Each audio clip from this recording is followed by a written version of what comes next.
right, well, we're looking at the almost the upper part of our property.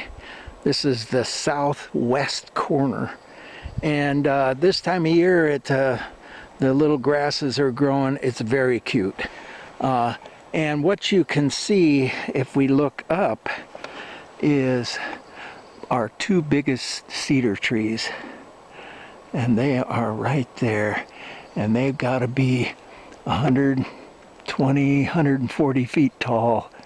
Monster trees. My wife calls them the grandfather and the grandmothers. And they are one beautiful tree, two beautiful trees. Probably, I'd say 5 feet across at the base.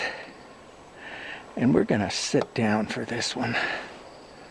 Yeah.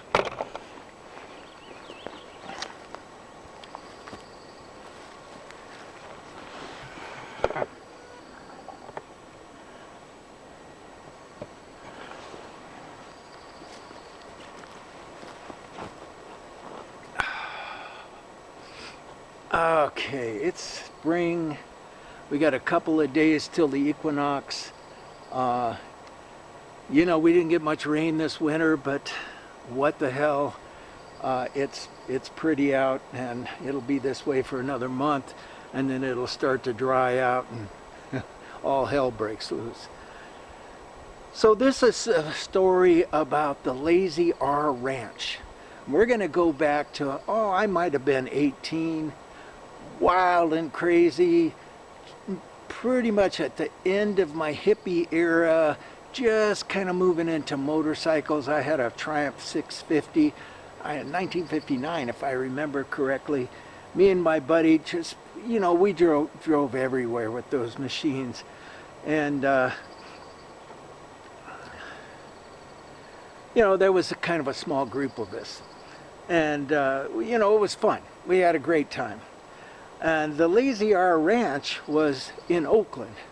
Now, the Earl Warren Freeway, now, you know, now they name freeways by numbers, which is probably more efficient, but back then they named them. It was the Earl Warren Freeway tapped into the Nimitz Freeway, and right at that junction, right at the big overpasses and, you know, real tall, spindly overpasses that probably didn't survive the '89 earthquake too well. Right below them was the Lazy R Ranch. And it was an old neighborhood of maybe 1 and 2 and 3 acre plots with a house on each one. And this was, as I said, 66, maybe 67, something like that. Just before I started building motorcycles, and just after I stopped being a you know, broke hippie. I needed money. I needed a place to stay, which back in the hippie days, I was like, oh yeah, this, whatever, you know, I'll stay on somebody's couch, it'd be no problem. I got tired of that real fast. So, the Lazy R Ranch. The way that I decided that I wanted to make money, which was right in lockstep with my lifestyle, was I wanted to buy marijuana and break it up into small amounts and sell it. And it was, you know, a great entrepreneurial spirit that I was working under. My dad had his own business, and I kind of took after him. I probably have only, in my life, I've only worked 3 jobs. And none of them lasted more than about 6-8 months, because I couldn't stand working for somebody. Uh-oh, there's our chickens coming up. They'll be here in a minute, I'm sure. So anyhow, the Lazy R Ranch was a kind of a unique situation because it was in this quiet little neighborhood.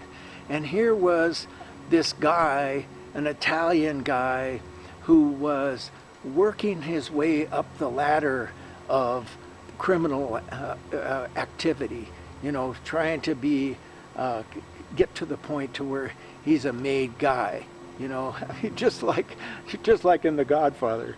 It was pretty interesting. And anyhow, you know, they had machine guns, they had knives, they had rocket launchers. I mean, whatever they could get their hands on, they had it. And they'd go out in the desert and shoot them off. And you know, I didn't get it, but you know, that's what they wanted to do. And that whole group, and there was probably, I don't know, 6-8 people living on that property, and 2 or 3 of the people would get in this brand new Buick Riviera, 1967, 66, something like that. And they drive from Hayward, which was in the Bay Area, down to San Diego. And they had a connection in San Diego, and they would pull their car into a garage and load up the trunk with bricks of pot, you know, kilos. And the classic kilo, it was wrapped in this red paper, red plastic, and then it had a logo on it, a little sticky logo that held the plastic together that had, you know, I can't remember the logo, but it was some kind of a devil logo and some kind of a Spanish name.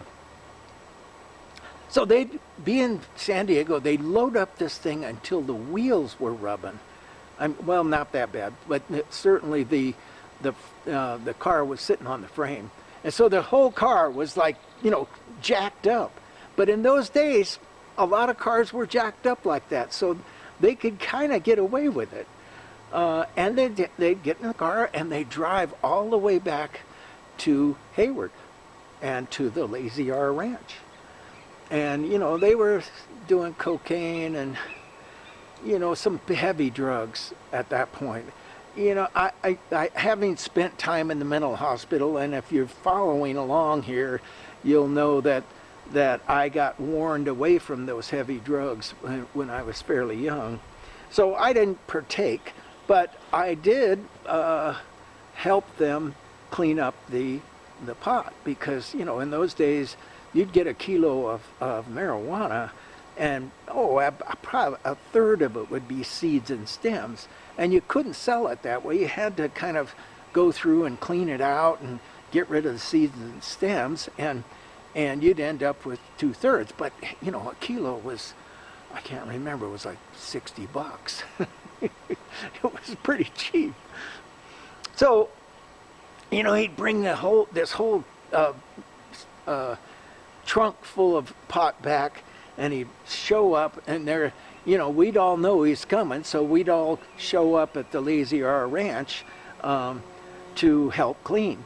And we'd probably spend, I don't know, a day or two just smoking dope and drinking and whatever else that they wanted to do, with guns on the table, and it was just crazy.